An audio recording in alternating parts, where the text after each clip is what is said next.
Hey, Queen. So, do you ever feel like you've been so nice and all you want is to be good? And do you have some tendencies to people please? Or do you have like a nice girl syndrome? So, if this is you or this has been you, and I'm gonna confess, I'm gonna make a confession that I've had that, but not with men. I've had that with women in the past. But anyway, if this has been you, this is a video for you. Okay. If you if you've been really nice, if you've given so much to men, this is for you. Kind of like you gave so much and you walked out empty-handed. Not only empty-handed, but heartbroken and just like, a wreck, like a train wreck. So we're going to talk about the nice girl syndrome in dating and relationships and things. Okay. So first things first. I went back to my former addiction of coffee. Not full blown, but partially.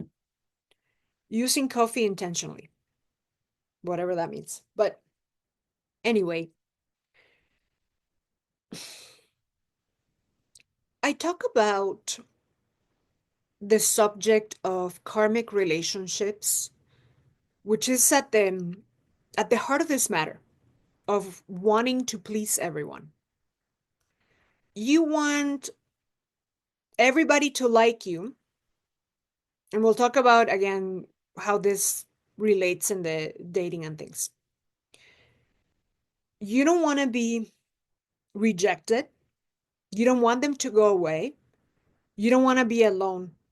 Kind of like if you stand by what you want or what you really want to say, you're afraid that they're going to get mad and then you're going to be alone. But the thing is, not everybody has to like us.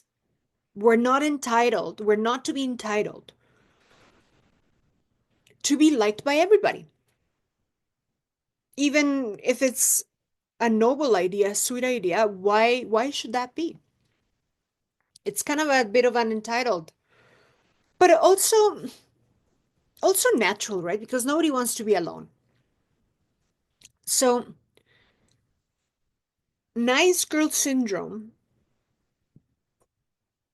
permeates the dating or relationship scenarios, like in subtle ways, in subconscious ways, in ways that you hadn't really accounted for. Let's talk about a classic one, the 50-50 girl, which is the quintessential nice girl syndrome. So she thinks that by being some type of equal partner, by contributing to her household or to her relationship, whatever it is, she thinks that by being fair, oh, because mind you, the effeminate men, they call it, let's be fair. So you pay your half, or you pay for dinner if he paid for the hotel rooms. Okay. Or he wants you to meet him halfway. And you're so nice. Or wait, there's another one. There's another one that one of my clients brought up recently. I think it was something where he wanted to chat with her like over Instagram for like a century before they meet. Kind of like he wanted to vet her and pre-screen her. An effeminate man, of course, because effeminate men want to be courted. They want to be pursued. They want to be helped. all of that. And she's like, well, isn't it fair? Again, the word fair. Isn't it fair that he should get to know me before seeing me? Yeah, we're not going to go into that one right now. But when you are in that kind of performance energy, not only is it a masculine energy, you being someone who makes effort when it comes to dating. So, what happens when you want to be nice, play nice, be cooperative, be equal, be fair, all iterations of nice girl syndrome, the polarity goes away. So, going back to the 50-50, you go to Europe. As you guys know, I lived in Sweden for a year with a Swedish family, so I got to see that dynamic play out of a 50-50 marriage, right? What happens there is that he's not courting her because, mind you, after you get married, the courting doesn't stop. It's not to stop unless you want it to stop. I remember my Swedish host mom, she was shocked or kind of like intrigued or flabbergasted that my mom was still getting roses and gold necklaces from my dad. She was like, "Oh, like that's so sweet." Like after 30 whatever 40 years of marriage, she was like, "Whoa, like sounds like a little cute story from this little cute Mexican town, right?" I am from Mexico City, not from a cute little Mexican town. But anyway, and she was washing the plates and she was working, a full-time job as a journalist and doing all the things. And they, they had their bedroom door open for the 365 days that I was there. And I know that for all the 10, 20, 30, 40 years of being together, after a while, you get it? So a man that is not protecting you, providing for you, pursuing you, courting you, he doesn't see you as a love interest, as a romantic interest.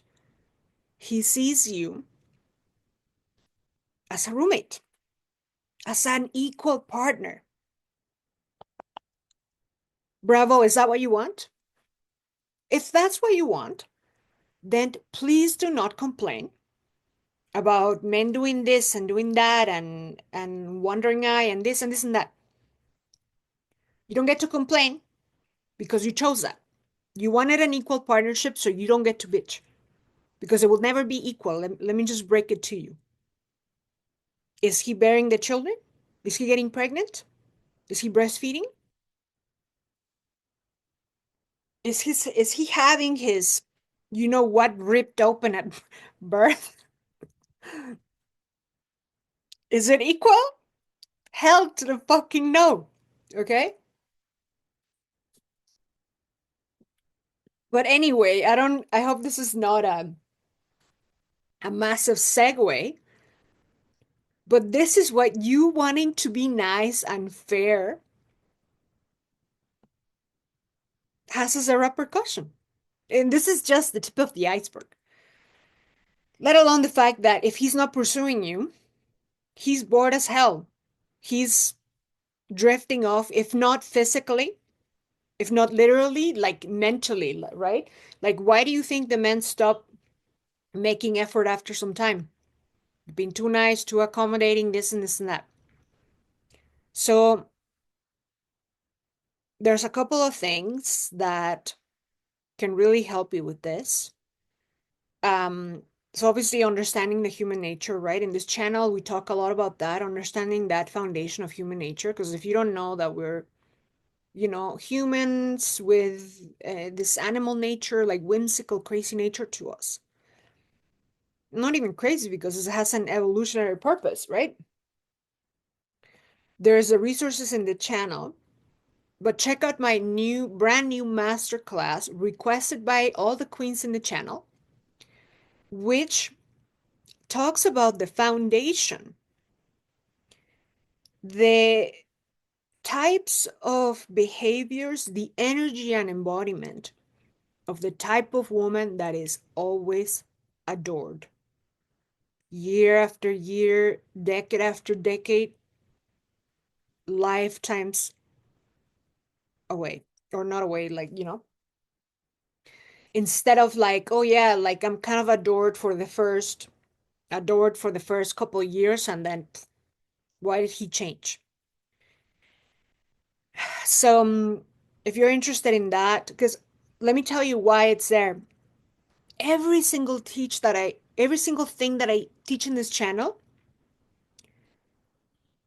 is based on the notion that you're a woman who wants it all. You don't want just those situationships. You don't want a relationship. You want to be adored forever. You want more. You don't want this crap. You don't need that crap.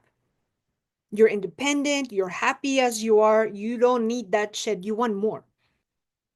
So this is who I cater to. The woman who wants more, who doesn't want this crap stuff that you see every day. So if you're that type of woman who really is into, fulfilling this part of your life the way you want it, there's the masterclass Adored, which is brand new, still on the, pre-launch price and so on. And then if you're ready to be getting married, from a feminine energy standpoint, where, you have all these options and you are courted, you're in high demand, obviously the outcome, the marriages that come from that are completely different from your 50-50 crap, whatever, that end up in like 50% chance divorce, right? So if you want to learn how to be courted for marriage, courtship, rotational dating, whatever you want to call it, there's my Venus Incarnate course that is a courtship for marriage course. Look into that, and always the one-on-one with me that you can apply to. So when you've overgiven, when you've been the nice girl, you're going to end up paying for it. And really and truly, like, there's no need to do that. There's no need to do that. You could be real, on the other hand. So, not being the nice girl doesn't mean that you're asshole and bitch to everyone. No. Although, there's a place and time for everything. Yeah? So, anyway, let me know if you have struggled with this nice girl syndrome.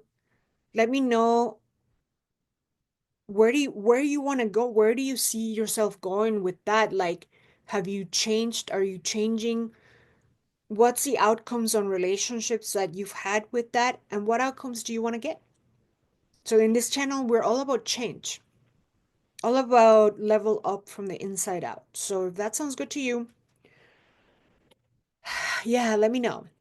And I'll see you on the next. Bye.